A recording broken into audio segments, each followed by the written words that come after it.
हाँ तो प्यारे बच्चों, एक बार फिर से बहुत बहुत स्वागत है आप सभी का आपका अपना ही यूट्यूब चैनल मेजर टारगेट पर। तो प्यारे बच्चों, आज की इस क्लास में हम लोग मैथ्स के काफ़ी महत्वपूर्ण है मोस्ट इंपॉर्टेंट 30 वस्तुनिष्ठ ऑब्जर्वी प्रश्न को पढ़ने वाले हैं। और ये जो 30 मोस्ट इंपॉर्टेंट ऑब्जर्वी प्रश्न है ना, आपके फाइनल मैट्रिक बोर्ड परीक्षा में 100% पूछ लिए जाएंगे। तो जितने भी विद्यार्थी इस बार फाइनल मैट्रिक बोर्ड परीक्षा देने वाले हैं, तो इस क्लास को आप बिल्कुल शुरू से लेकर आखिरी तक जरूर कीजिएगा प्यारे बच्चों। और यहाँ पे फटाफट से आप अपना कॉपी कलम उठाइए, तो एक एक क्वेश्चन को यहाँ पे मेरे साथ सोल्व कीजिए। और जो भी प्रश्न अगर आपको नहीं आता है ना, तो उस प्रश्न को अपने नोटबुक में नोट करके जरूर याद कर लीजिएगा, ठीक है। और यहाँ पे जितने भी क्वेश्चंस बताएंगे ना, तो सभी प्रश्न आपके बोर्ड एग्जाम के लिए बहुत ही महत्वपूर्ण है। इसलिए इस क्लास को बिल्कुल आप शुरू से लेकर आखिरी तक जरूर कीजिएगा। तो प्यारे बच्चों, फटाफट से क्लास को लाइक कर दीजिएगा, और चैनल पर नए हैं तो चैनल को भी सब्सक्राइब करके बेल आइकन को बगल में बेल आइकन आएगा, इसे प्रेस करके ऑल पर जरूर सेलेक्ट कर लीजिएगा। और जितने भी विद्यार्थी अभी तक हमारे व्हाट्सएप ग्रुप में नहीं जुड़े, तो मेरा व्हाट्सएप नंबर लीजिए। मेरा व्हाट्सएप नंबर है 6206076569। इस नंबर को आप सेव कीजिए। आप बोले कि सर हमें व्हाट्सएप ग्रुप में जोड़ दीजिए, तो हम जो है ना आपको व्हाट्सएप ग्रुप में जोड़ देंगे। तो चलिए प्यारे बच्चों, शुरू करते हैं आज का क्लास। तो आइए प्यारे बच्चों, देखते हैं यहाँ पे आज का पहला प्रश्न। यहाँ पे आपसे पूछा जा रहा है कि दो परिमेय संख्याओं के बीच अधिकतम कितनी परिमेय संख्या हो सकती है। बहुत ही महत्वपूर्ण प्रश्न है। तो प्यारे बच्चों, आपको पता होना चाहिए दो परिमेय संख्याओं के बीच हम जितनी चाहे उतनी परिमेय संख्या बना सकते हैं। जैसे कि 1/2 एक प्रकार का परिमेय संख्या है, 3/4 परिमेय संख्या है, इनके अलावे 5/8 भी परिमेय संख्या है, और ये 9/16 परिमेय संख्या है। तो यहाँ पे दो परिमेय संख्याओं के बीच हम लोग जो है ना अनंत परिमेय संख्या बना सकते हैं। मान लो 1/2 और 3/4 के बीच में अनंत परिमेय संख्या हो सकती है, 5/8 और 9/16 के बीच में अनंत परिमेय संख्या हो सकती है। तो यहाँ पे ऑप्शन नंबर डी इसका बिल्कुल ही करेक्ट आंसर हो जाएगा। अब आइए प्यारे बच्चों, देखते हैं यहाँ पे दूसरा नंबर प्रश्न। यहाँ पे आपसे पूछा जा रहा है कि 4 sin² थीटा बराबर 3। तो यहाँ पे आपसे पूछा जा रहा है कि थीटा का वैल्यू क्या होगा। तो बहुत ही सिंपल प्रश्न है प्यारे बच्चों। यहाँ पे 4 sin² थीटा का मान कितना दिया हुआ है, 3 दिया हुआ है। तो एगो काम कर दीजिए, ये जो 4 है ना sin² के साथ गुना में, तो sin² थीटा को यहीं पे छोड़ दीजिए। यहाँ पे आपको कुछ नहीं करना है, और 4 गुना में है ना, तो राइट साइड में जाके बट्टे के फॉर्म में हो जाएगा। फिर यहाँ पे हम लोग क्या करेंगे प्यारे बच्चों, साइन थीटा को यहीं पे रहने दीजिए, स्क्वायर राइट साइड में भेज दीजिएगा। तो ये आपस में दोनों रूट अंदर चल जाएगा, यानी कि √3/√4। तो √3 तो यहाँ पे किसी का स्क्वायर रूट नहीं होता है, लेकिन √4 जो होता है 2 का स्क्वायर रूट होता है। अब यहाँ पे आपको पता होना चाहिए प्यारे बच्चों, साइन कितने डिग्री के मान पे √3/2 होता है। तो आपको पता होना चाहिए साइन 60 डिग्री का मान कितना होता है प्यारे बच्चों, √3/2 होता है। और यहाँ पे साइन से साइन कैंसिल हो जाएगा, तो बचेगा कितना, 60 डिग्री। यानी कि यहाँ पे डी वाला विकल्प इसका बिल्कुल ही सही उत्तर हो जाएगा। अब आइए प्यारे बच्चों, देखते हैं यहाँ पे किसी भी बेलन का व्यास यहाँ पे 28 सेंटीमीटर दिया हुआ है, और इनकी ऊंचाई 20 सेंटीमीटर है। तो यहाँ पे संपूर्ण पृष्ठीय क्षेत्रफल पूछ रहा है, यानी कि बेलन का टीएसए पूछ रहा है, ठीक है। बहुत ही सिंपल प्रश्न है। तो प्यारे बच्चों, यहाँ पे व्यास कहने का तात्पर्य 28 सेंटीमीटर है। तो यहाँ पे सबसे पहले आपको त्रिज्या निकालना है। तो त्रिज्या कितना हो जाएगा, 14 दूना 28 होता है। त्रिज्या जो होता है ना व्यास का क्या होता है प्यारे बच्चों, आधा होता है। और यहाँ पे अगर हम लोग एच का वैल्यू को निकालते हैं, तो एच का वैल्यू यहाँ पे दिया हुआ है प्यारे बच्चों, मतलब 20 सेंटीमीटर, ये हमें ज्ञात है। तो यहाँ पे हमको क्या निकालना है, बेलन का टीएसए निकालना है, यानी कि टोटल सरफेस ऑफ एरिया निकालना है, संपूर्ण पृष्ठीय क्षेत्रफल जिसको कहते हैं। तो बेलन का जो टीएसए होता है प्यारे बच्चों क्या होता है, आपको पता होना चाहिए। काफ़ी सिंपल फॉर्मूला यहाँ पे आपको लगाना है कि 2πr इंटू H+R होते हैं, ये बेलन का टीएसए होते हैं, ठीक है। और जहाँ पे पाई का मान 22/7 होगा, तो यहाँ पे 22/7 लिख देंगे। उससे पहले यहाँ पे हम क्या करेंगे प्यारे बच्चों, 2 लिखेंगे, क्योंकि 2πr है। तो यहाँ पे 2 गुना 22/7 गुना आर का वैल्यू अभी अभी हम लोग प्राप्त किए, तो यहाँ पे 14 हो जाएगा। और यहाँ पे प्यारे बच्चों एच का मान देख सकते हैं, जो कि 20 सेंटीमीटर है। फिर प्लस कर देंगे आर का मान, यहाँ पे देखिएगा जो कि कितना है प्यारे बच्चों, यहाँ पे 14 हो जाएगा, ठीक है। और यहाँ पे इसको हम हल करेंगे, तो यहाँ पे 7 का पढ़ा में 2 बार में कट जाएगा प्यारे बच्चों। यहाँ पे देखिएगा 7 दूना कितना हो जाएगा प्यारे बच्चों, 14 हो जाएगा, ठीक है। उसके बाद हम लोग क्या करेंगे, इसको गुना कर देंगे। 22 को जब 2 से गुना कीजिएगा तो क्या हो जाएगा प्यारे बच्चों, आपको पता होना चाहिए। 22 दूना 44 हो जाएगा। 44 को फिर यहाँ पे 2 से गुना कीजिएगा तो 88 हो जाएगा। फिर इस 88 को आपको क्या करना, इन दोनों को ऐड कर देना है। तो 20 और 14 कितना हो जाएगा प्यारे बच्चों, आपको पता होना चाहिए। ये कितने होते हैं, तो 34 होते हैं। 34 को जब 28 से गुना कीजिएगा ना प्यारे बच्चों कितना आएगा, आपको पता होना चाहिए, 2992 आएगा, जो कि यहाँ पे देख सकते कौन सा ऑप्शन में दिया हुआ है, ऑप्शन नंबर बी में आपका दिया हुआ है। बी वाला विकल्प यहाँ पे बिल्कुल ही करेक्ट आंसर हो जाएगा। अब चलिए प्यारे बच्चों, देखते हैं यहाँ पे अगला प्रश्न की तरफ बढ़ चलते हैं।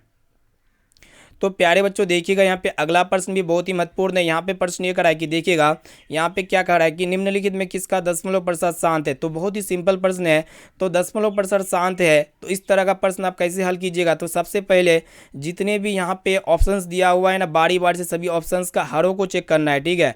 यहाँ पे इसका हर में कितना दिया हुआ प्यारे बच्चों 88 दिया हुआ ना, तो इस 88 का हम लोग क्या करेंगे अभाज्य गुणनखंड निकालेंगे। अगर अभाज्य गुणनखंड में 2 की घात और 5 की घात आए तो उसका दशमलव प्रतिशत क्या होगा प्यारे बच्चों शांत होगा, आपको पता होना चाहिए, ठीक है। तो शांत के लिए ये कंडीशन माना जाता है। इसी तरह यहाँ पे अगर सभी ऑप्शंस को चेक कर लेते हैं, ऑप्शन नंबर सी को डायरेक्टली चेक करेंगे ना, तो यहाँ पे सब जब आप सौलों का यानी कि हर का अभाज्य गुणनखंड कीजिएगा तो सौलों का अभाज्य गुणनखंड कितना हो जाएगा प्यारे बच्चों 15/16 का अभाज्य गुणनखंड कितना हो जाएगा आपको पता होना चाहिए। 2 की घात कितना बार आएगा 6 बार आएगा, और यहाँ पे 5 की घात कितना बार आएगा प्यारे बच्चों 2 बार आएगा, ठीक है। तो यहाँ पे कहने का तात्पर्य ये हो रहा है कि अगर यहाँ पे हम लोग इसको काट देते हैं तो यहाँ पे 5 एगो कैंसिल होगा, ऊपर नीचे में 5 एगो कट जाएगा, तो सिर्फ नीचे में 5 बचेगा, यानी कि 2 की घात और 5 की घात दोनों की घात है।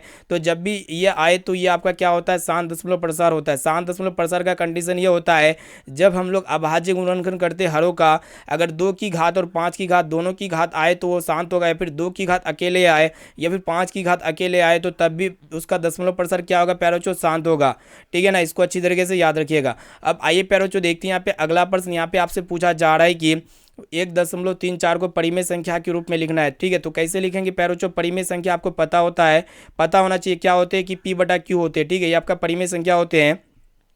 तो यहाँ पे 1.34 है, इसको हम लोग क्या करेंगे परिमेय संख्या के रूप में कैसे लिखेंगे। सिंपली जब भी दशमलव रहेगा और दशमलव के बाद अंकों की संख्या सीमित रहेगा, कोई भी अंक जो है ना रिपीट नहीं करेगा, तो उसको हम लोग क्या करेंगे दशमलव को हटा देंगे, इनके बदले में नीचे में हर में 1 आएगा, और दशमलव के बाद कितना अंक है 2 गो अंक है, तो यहाँ पे सिंपली 2 गो शून्य लगा देंगे। तो यहाँ पे कितना आया प्यारे बच्चों 134/100 आया। अब हम लोग इसको क्या करेंगे, इसको काटेंगे, ये 2 का पढ़ा में कटेगा क्योंकि लास्ट में 4 और शून्य है, तो 2 का पढ़ा में कटेगा, 2 5 10 और यहाँ पे शून्य हुआ, यहाँ पे कितना हो जाएगा 2 6 12 2 7 14, यानी कि ऊपर में कितना आया प्यारे बच्चों 67/50 आया। कितना आया 67/50 देख सकते हैं, जो कि ऑप्शन नंबर डी में आपका दिया हुआ डी वाला विकल्प इसका बिल्कुल ही करेक्ट आंसर हो जाएगा। उम्मीद करते हैं ये प्रश्न आपको काफी अच्छी तरीके से समझ में आ चुका होगा।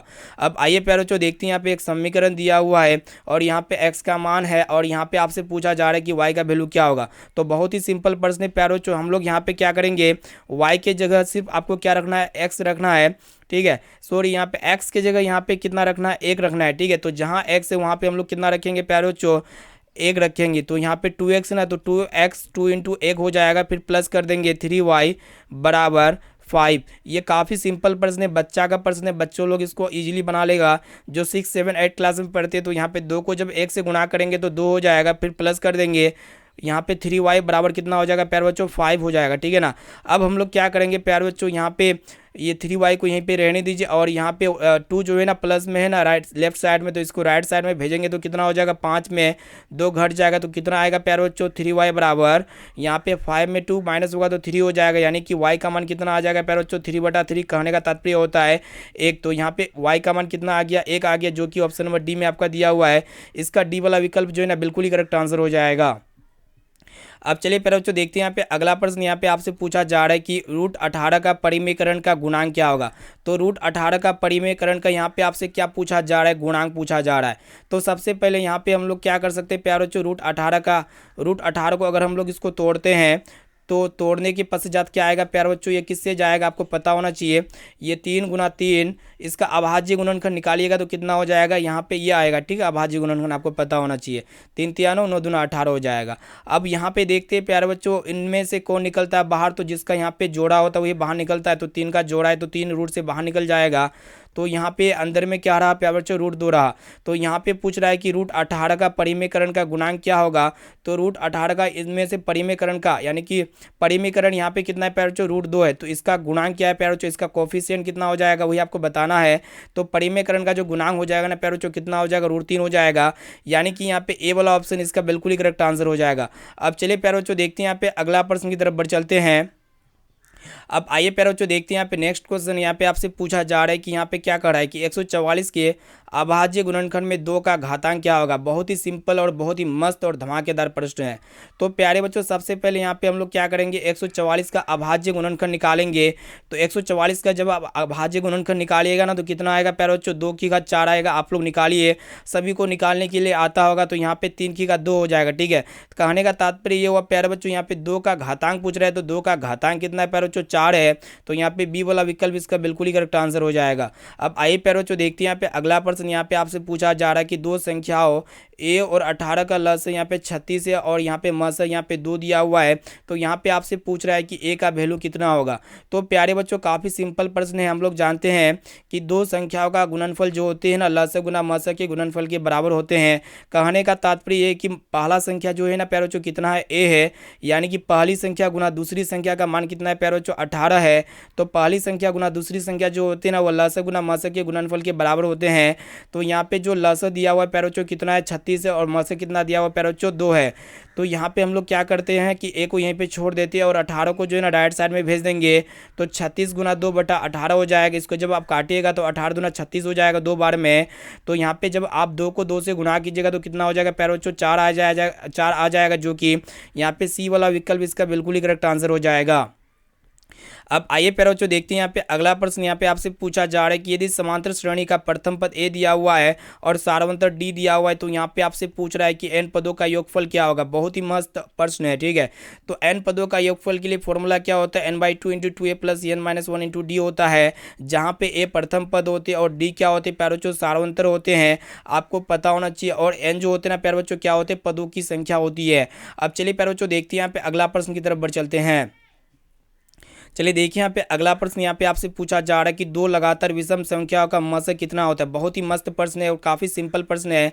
तो प्यारे बच्चों दो लगातार विषम संख्याओं का जो मस होता है ना वो क्या होता है, वही आपको बताना है। तो दो लगातार विषम संख्या का मस क्या होता है तो आपको पता होना चाहिए। एक होता है, यानी कि यहाँ पे ए वाला ऑप्शन बिल्कुल ही करेक्ट आंसर हो जाएगा। ठीक है, इसको हम कैसे फिर बताएंगे, यहाँ पे विस्तार पूर्वक बताएंगे तो वीडियो काफ़ी लंबा हो जाएगा।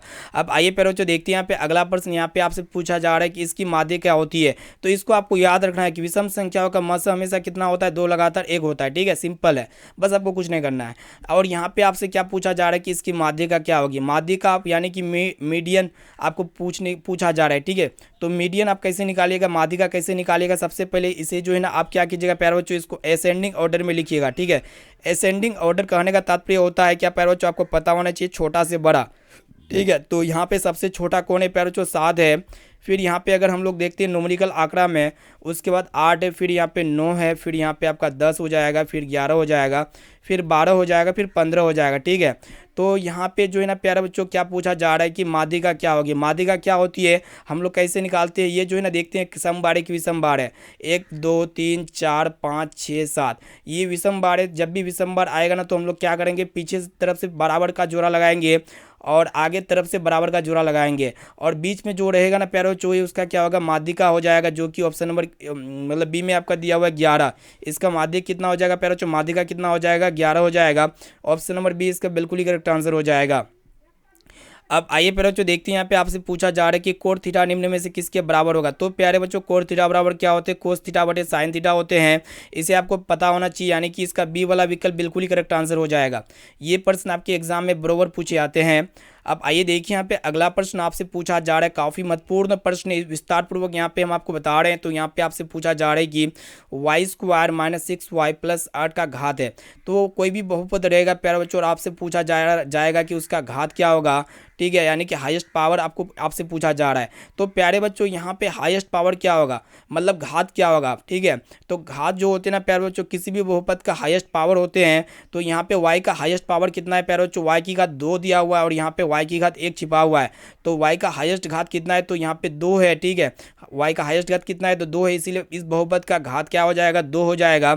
यानी कि यहाँ पे ए वाला विकल्प बिल्कुल ही करेक्ट आंसर हो जाएगा। अब आइए प्यारे बच्चों देखते हैं यहाँ पे अगला प्रश्न की तरफ बढ़ चलते हैं। यहाँ पे प्रश्न ये कराया कि सेक स्क्वायर 45 डिग्री - 2 किसके बराबर, काफ़ी महत्वपूर्ण है। तो प्यारे बच्चों आपको पता होना चाहिए, काफ़ी सिंपल तरह से इसको हम लोग हल करते हैं। तो यहाँ पे देखिएगा प्यारे बच्चों, सेक 45 डिग्री का मान कितना होता है, √2 होता है, फिर -2, ठीक है। तो √2 -2 यहाँ पे नहीं करेंगे, बल्कि यहाँ पे सेक स्क्वायर 45 डिग्री, यहाँ पे स्क्वायर है तो सेक 45 डिग्री का मान √2 होता है, जिसको हम लोग क्या करेंगे प्यारे बच्चों, यहाँ पे इसका स्क्वायर कर देंगे। और यहाँ पे क्या होगा कि √2 का स्क्वायर कितना होता है, 4 होता है, और √4 मतलब किसका स्क्वायर रूट होता है, तो 2 का होता है। तो यहाँ पे 2 - 2 हो जाएगा, कितना हो जाएगा प्यारे बच्चों, 0 हो जाएगा, जो कि यहाँ पे बी वाला विकल्प इसका बिल्कुल ही सही उत्तर हो जाएगा। अब आइए प्यारे बच्चों देखते हैं यहाँ पे अगला प्रश्न की तरफ बढ़ चलते हैं। चलिए देखिए यहाँ पे नेक्स्ट क्वेश्चन, जो कि आपके एग्जाम के लिए बहुत ही महत्वपूर्ण है। यहाँ पे प्रश्न ये करा है कि दो पासे को एक साथ उछाले गए तो दोनों पर एक ही संख्या आने की प्रायिकता क्या होगी। तो प्यारे बच्चों काफ़ी महत्वपूर्ण प्रश्न है आपके एग्जाम के लिए। यहाँ पे हम लोग क्या कर रहे हैं कि दो पासा को एक साथ उछाल रहे हैं, ठीक है, और दोनों पर जो है ना एक ही संख्या यानी कि सेम नंबर आने की प्रायिकता क्या होगी, ठीक है। कहने का तात्पर्य होता है कि दोनों पासा में क्या क्या हो सकता है प्यारे बच्चों, मतलब समान संख्या हो सकती है। क्या क्या यहाँ पे देख सकते हैं, जो दो पासा होगा ना, क्या क्या समान संख्या हो सकती है। पहला पासा में जब एक होता है तो दूसरा पासा में भी तो एक एक होगा ना प्यारे बच्चों। दूसरा पासा में दो होगा तो और दूसरा वाला जो पासा होगा उस पर भी दो आने की मतलब क्या होती है, संभावना बढ़ जाती है। और यहाँ पे जो तीसरा पासा होते हैं, पहला में तीसरा और यहाँ पे तीसरा में, यहाँ पे दूसरा में फिर तीसरा आएंगे। इसी प्रकार कहाँ तक चलेंगे प्यारे बच्चों, 6,6 तक चलेंगे, ठीक है। ये होते हैं। अब हम लोग यहाँ पे क्या करेंगे प्यारे बच्चों, आपको पता होना चाहिए, काफ़ी महत्वपूर्ण प्रश्न, इस तरह के प्रश्न आपके एग्जाम में पूछ लिए जाते हैं। तो हम लोग यहाँ पे क्या करेंगे, प्रायिकता निकालेंगे। तो प्यारे बच्चों प्रायिकता जो होते हैं ना, पी बराबर क्या होते हैं, फॉर्मूला आपको पता होना चाहिए। पी की प्रायिकता क्या होती है प्यारे बच्चों, आपको पता होना चाहिए क्या होते हैं फॉर्मूला की, अनुकूल संभावना बटे कुल संभावना होते, ठीक है। तो यहाँ पे फेस किए हुए प्यारे बच्चों, यहाँ पे देखिएगा, यहाँ पे फेस किए हुए 6 गो फेस है, ठीक है। फेस किए हुए प्यारे बच्चों 6 गो फेस है। तो यहाँ पे पी की प्रायिकता क्या हो जाएगा प्यारे बच्चों, यहाँ पे हो जाएगा कुल संभावना है, ठीक है। नीचे में क्या होता है, कुल संभावना है, जिसको हम लोग क्या कहते हैं प्यारे बच्चों, NS कहते हैं। और ऊपर में जो होते हैं ना प्यारे बच्चों, अनुकूल क्या होते हैं प्यारे बच्चों, समान होते हैं, यानी कि NE जिसको हम लोग कहते हैं, ठीक है ना। कहने का तात्पर्य यह होता है कि यहाँ पे कुल संभावनाएं कितना है, कि गो पासा है, दो गो पासा है ना, दो गो फेस है ना, तो यहाँ पे 6 को 6 से गुना कर दीजिएगा। और ऊपर में यहाँ पे देखिएगा प्यारे बच्चों, ऊपर में क्या होगा कि NE की प्रायिकता। कहने का तात्पर्य है कि यहाँ पे केगो दोनों में पासा में क्या कितना तक होते हैं अंक प्यारे बच्चों, अंकित, तो 6 अंक तक अंकित रहते हैं। तो यहाँ पे अगर इसको हम लोग सोल्व करते हैं तो 6/6 36 हो जाएगा। इसको जब आप काटिएगा तो 6 का 6 6 36, यानी कि 1/6 इसका राइट आंसर आ जाएगा। ऑप्शन नंबर सी इसका बिल्कुल ही करेक्ट आंसर हो जाएगा, ठीक है। इसको अच्छी तरीके से रट लीजिएगा, एग्जाम में बरोबर पूछ लिए आते हैं, ठीक है। एग्जाम में पूछ लिए जाएंगे तो आपको जो है ना बस इसको याद रखना है। अब आइए प्यारे बच्चों देखिए यहाँ पे महावृत्त से वृत्त पर खींची गई स्पर्श रेखा की लंबाई क्या होगी। तो प्यारे बच्चों काफ़ी महत्वपूर्ण प्रश्न है। एक वृत्त यहाँ पे खींच लेते हैं और बाहा बिंदु से वृत्त पर जो खींची गई जो स्पर्श रेखा की जो लंबाई होती है ना, ये दोनों आपस में दोनों रेखा क्या होती है प्यारे बच्चों, समान होती है, यानी कि बराबर होती है, जो कि यहाँ पे बी वाला विकल्प बिल्कुल ही करेक्ट आंसर हो जाएगा, ठीक है। इसको अच्छी तरीके से याद रखिएगा। अब आइए प्यारे बच्चों देखते हैं यहाँ पे अगला प्रश्न यहाँ पे पूछा जा रहा है कि 12 मीटर ऊंचे खंभे की जमीन पर छाया की लंबाई यहाँ पे 4√3 है। तो यहाँ पे आपसे पूछा जा रहा है कि सूर्य का उन्नयन कोण क्या होगा, ठीक है। तो प्यारे बच्चों सबसे पहले यहाँ पे जो खंभा है ना प्यारे बच्चों, इसकी ऊंचाई कितना है, 12 मीटर दिया हुआ है। और इसमें जो छाया की लंबाई पड़ रही है प्यारे बच्चों, छाया की लंबाई कितना है, 4√3 है। तो यहाँ पे आपसे पूछ रहा है कि इसका उन्नयन कोण क्या होगा, ठीक है। उन्नयन कोण जो होते हैं ना प्यारे बच्चों, नीचे से ऊपर की ओर होते हैं। तो यहाँ पे नीचे में जो है ना, यहाँ पे आपको ये वाला थीटा का मान निकालना है, ठीक है, यानी कि उन्नयन कोण निकालना है। तो बहुत ही मस्त प्रश्न है, धमाकेदार प्रश्न है। इसको कैसे हल कीजिएगा प्यारे बच्चों, आपको पता होना चाहिए। यहाँ पे टेन थीटा का फॉर्मूला लगाएंगे। टेन थीटा में क्या होते हैं, पी और बी दोनों होते हैं, ठीक है।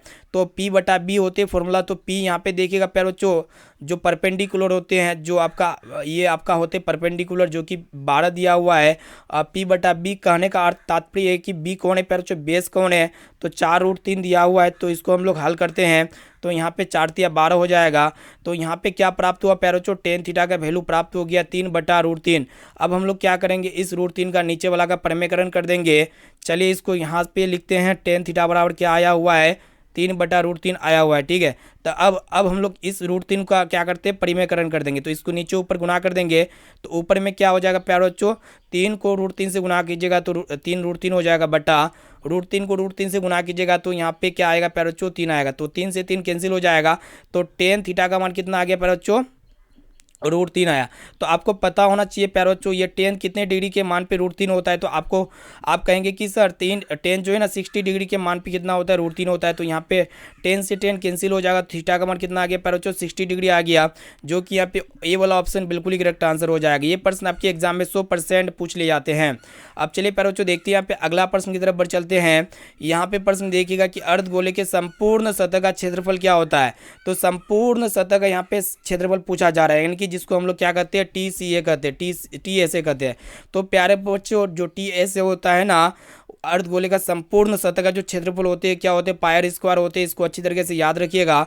अब आइए देखिए यहाँ पे अगला प्रश्न यहाँ पे आपसे पूछा जा रहा है कि वृत्त की त्रिज्या यहाँ पे 35 मीटर दिया हुआ है। तो यहाँ पे आपसे पूछा जा रहा है कि इसका परिमाण ज्ञात करिए। तो काफ़ी सिंपल प्रश्न है प्यारे बच्चों, इसको कैसे हल कीजिएगा। यहाँ पे त्रिज्या जो है ना कितना दिया हुआ है, 35 मीटर दिया हुआ है, ठीक है ना, 35 मीटर त्रिज्या दिया हुआ है और परिमाण निकालना है, परिमाप निकालना है, ठीक है। परिमाप कहने का तात्पर्य होता है प्यारे बच्चों, परिमाप करने का मतलब क्या होता है, यहाँ पे परिमाप ज्ञात करना है। तो वृत्त का परिमाप क्या होता है प्यारे बच्चों, 2πr होता है। क्या होता है, 2πr। और यहाँ पे जो त्रिज्या दिया हुआ है ना प्यारे बच्चों, क्या होता है कि त्रिज्या यहाँ पे दिया हुआ है, देखिएगा 35 दिया हुआ है। तो इसको जब हम लोग सोल्व करते हैं तो 2 × 22/7 पाई का मान रखें और यहाँ पे त्रिज्या की जगह 35 रखेंगे। इसको जब आप सोल्व कीजिएगा काटिएगा तो 5 7 35 हो जाएगा। इसको जब आप यहाँ पे गुणा कीजिएगा तो कितना हो जाएगा प्यारे बच्चों, 22 को 5 से गुणा कीजिएगा तो 110 हो जाएगा। 110 को जब आप 2 से गुणा कीजिएगा तो 220 हो जाएगा, जो कि ऑप्शन नंबर डी इसका बिल्कुल ही करेक्ट आंसर हो जाएगा, ठीक है ना। अब आइए देखिए यहाँ पे अगला प्रश्न यहाँ पे आपसे पूछा जा रहा है कि निम्न में कौन सा परिमेय संख्या है। तो परिमेय संख्या यहाँ पे पूछा जा रहा है। तो परिमेय संख्या पाई जो है ना एक प्रकार का अपरिमेय संख्या है, √7 भी एक प्रकार का अपरिमेय संख्या है, और यहाँ पे √3 √3/√2 ये जो है ना अपरिमेय संख्या है। लेकिन ये जो है ना प्यारे बच्चों परिमेय संख्या कैसे है आपको पता होना चाहिए। ये 16 जो है ना किसका स्क्वायर रूट होते हैं, तो 4 का होते हैं, और 25 किसका स्क्वायर रूट होते हैं, 5 का होते हैं। तो 4/5 एक प्रकार का क्या है प्यारे बच्चों, परिमेय संख्या होते हैं, ठीक है ना। अब चलिए प्यारे बच्चों देखते हैं यहाँ पे अगला प्रश्न की तरफ बढ़ चलते हैं। देखिएगा यहाँ पे नेक्स्ट क्वेश्चन यहाँ पे आपसे पूछा जा रहा है कि समांतर श्रेणी दिया हुआ है और यहाँ पे आपसे पूछा जा रहा है कि सारांतर क्या होगा। सारांतर हम लोग जानते हैं क्या होते हैं प्यारे बच्चों, अगली पद को हम लोग क्या करते हैं, पहली पद से घटा देते हैं, यानी कि 5/4 को 3/4 से हम लोग घटा देंगे। तो यहाँ पे 5/4 इसको लिख देंगे, माइनस करेंगे 3/4।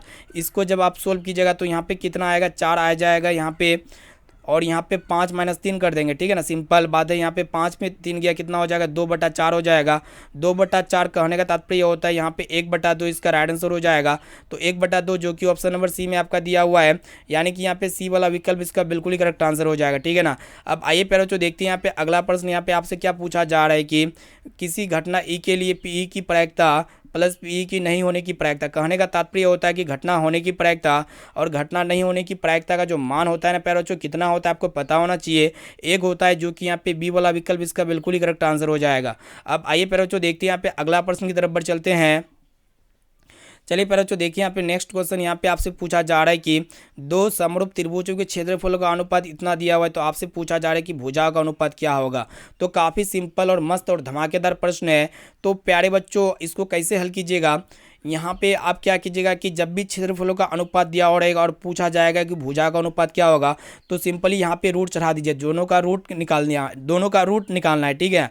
तो प्यारे बच्चों ये 16 किसका इसका रूट होता है, तो 4 का होता है, और 81 किसका रूट होता है, इसका रूट होता है तो 9 का होता है, यानी कि इसका भुजाओं का अनुपात कितना हो जाएगा, 4:9 हो जाएगा, जो कि यहाँ पे सी वाला विकल्प इसका बिल्कुल ही करेक्ट आंसर हो जाएगा। अब आइए देखिए यहाँ पे अगला प्रश्न यहाँ पे आपसे पूछा जा रहा है कि 8 सेंटीमीटर भुजा वाले वर्ग का क्षेत्रफल पूछ रहा है।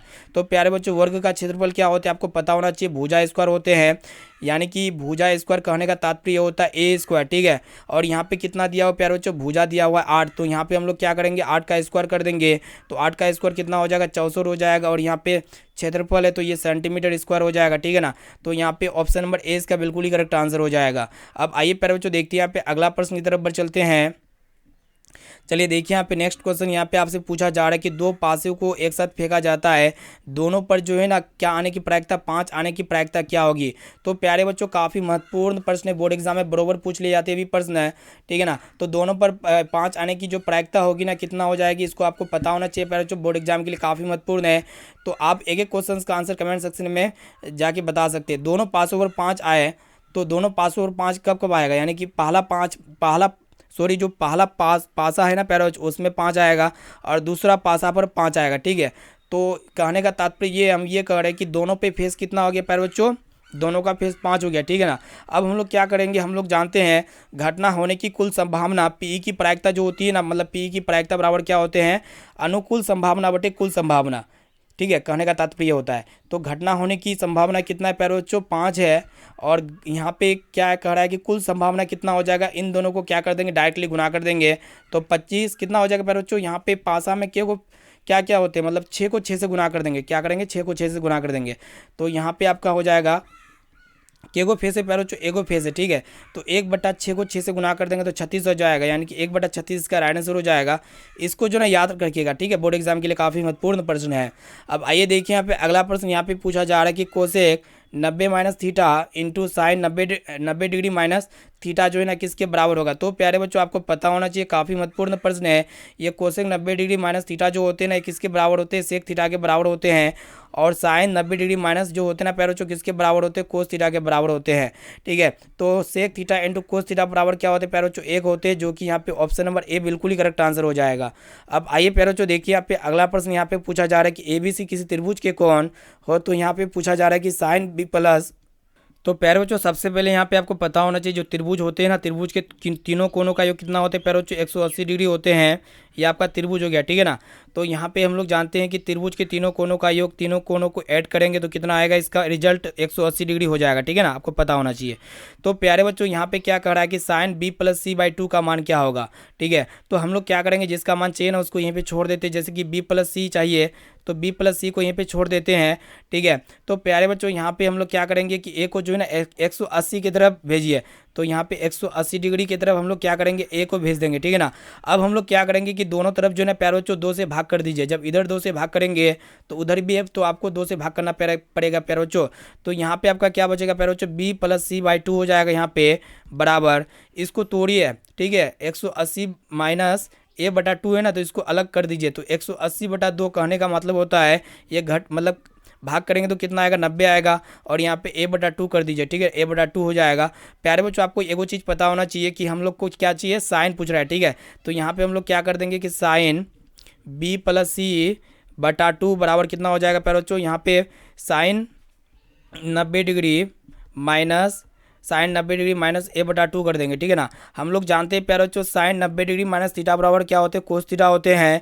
तो यहाँ पे थीटा जो है ना प्यारे बच्चों कौन है, तो a/2 है, ठीक है ना। तो यहाँ पे कोस a/2 इसका राइट आंसर हो जाएगा, जो कि ऑप्शन सी में दिया हुआ है, सी वाला विकल्प बिल्कुल ही करेक्ट आंसर हो जाएगा। अब आइए प्यारे बच्चों देखते हैं यहाँ पे अगला प्रश्न। देखिएगा प्रश्न काफ़ी महत्वपूर्ण है, यहाँ पे पूछा जा रहा है कि इसका मान क्या होगा। तो इसका मान कैसे निकालिएगा, इस तरह के प्रश्न जब भी पूछ लिए जाएंगे तो काफ़ी सिंपल है प्यारे बच्चों। सबसे पहले इसको हम लोग चेंज कर देंगे, उसके बाद हम लोग क्या किसको चेंज करेंगे प्यारे बच्चों, इसको चेंज करेंगे, ठीक है ना। दोनों में से कोई एक को चेंज करना पड़ता है। तो चलिए इसको कैसे चेंज कीजिएगा प्यारे बच्चों, यहाँ पे सेक 70 डिग्री है ना, तो इसको ऐसे छोड़ दीजिए, इसको कुछ मत कीजिए, गुणे हो जाएगा प्यारे बच्चों। और साइन 20 डिग्री को हम लोग क्या कर सकते हैं, इसको क्या लिख सकते हैं प्यारे बच्चों, साइन 90 डिग्री माइनस 70 डिग्री लिख सकते हैं, कोई भी कर सकता है जी सर, लिख सकते हैं। फिर यहाँ पे प्लस का चिन्ह देंगे, ठीक है, प्लस का साइन देंगे, फिर इसको हम लोग लिखते हैं, ठीक है। हम लोग क्या कर रहे हैं कि इस कोस 20 डिग्री को चेंज करते हैं। तो कोस 20 डिग्री को क्या लिख सकते हैं, कोस 90 डिग्री माइनस 70 डिग्री लिख सकते हैं, कोई दिक्कत नहीं है। इंटू हो जाएगा कोसेक 70 डिग्री, ठीक है, कितना हो जाएगा कोसेक 70 डिग्री। तो प्यारे बच्चों हम लोग यहाँ पे दोनों में से कोई एक को चेंज कर लिए, ठीक है ना। अब हम लोग क्या करेंगे, ध्यान से देखिएगा, सेक 70 डिग्री है ना, तो सेक 70 डिग्री यहीं पे छोड़ दीजिए, इसको कुछ मत कीजिए प्यारे बच्चों। और यहाँ पे साइन थीटा बराबर क्या होते हैं, साइन 90 डिग्री माइनस थीटा बराबर क्या होते हैं प्यारे बच्चों, कोस थीटा होते हैं। ये घट के कितना आएगा प्यारे बच्चों, 90 में जब 70 को, यहाँ पे 70 थीटा कौन है 70, यहाँ पे एक फॉर्मूला को पता होना चाहिए कि साइन 90 डिग्री माइनस थीटा बराबर क्या होते हैं, कोस थीटा होते हैं, क्या होते हैं, कोस थीटा, ये आपको पता होना चाहिए। तो यहाँ पे कोस थीटा का मान कितना है 70 डिग्री, तो 70 डिग्री लिख देंगे। फिर यहाँ पे प्लस का चिन्ह देंगे, ठीक है, प्लस का चिन्ह दे दिए।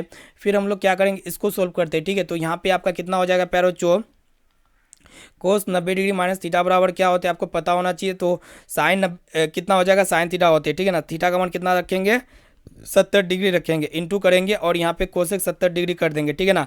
अब इसको सोल्व करते हैं प्यारे बच्चों, sec 70 degree into cos 70 degree और यहाँ पे sine 70 degree into cosec 70 degree.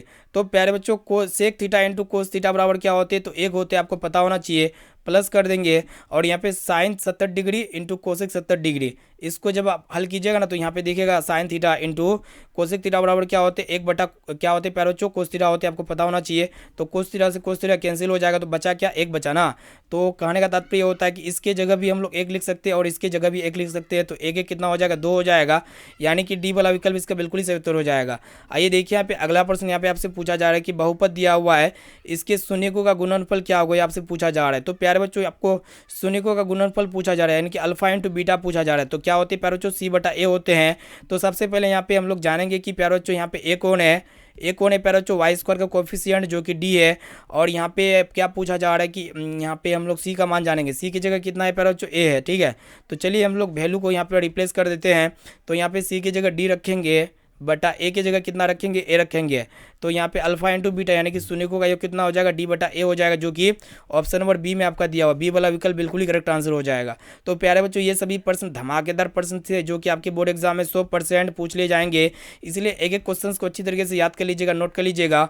और अभी तक जितने भी विद्यार्थी क्लास को लाइक वगैरह नहीं किए तो क्लास को लाइक कर दीजिए, चैनल पर नए हैं तो चैनल को सब्सक्राइब कर लीजिएगा प्यारे बच्चों। फिर मिलती हैं यहाँ पे अगली क्लास में, अभी के लिए इतना ही प्यारे बच्चों, थैंक यू।